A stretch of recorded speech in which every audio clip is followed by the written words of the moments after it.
Here's how I made a Christmas tree at home. Follow the steps closely and you'll be able to replicate the same.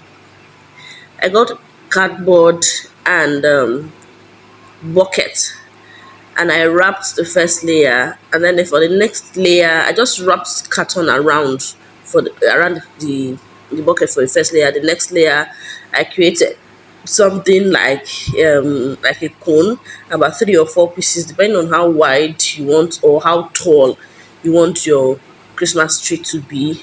And then I put them together with sellotape and then joined it to the first layer, and my tree skeleton became higher.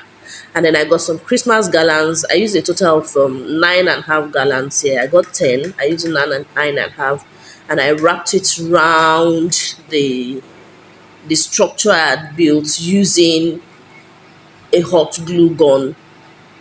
Whatever I can use to attach it is fine, but I used a hot glue gun from edge to edge. I didn't bother put it round from the beginning. I put hot glue and then I wrap round, and then at the end I add hot glue again.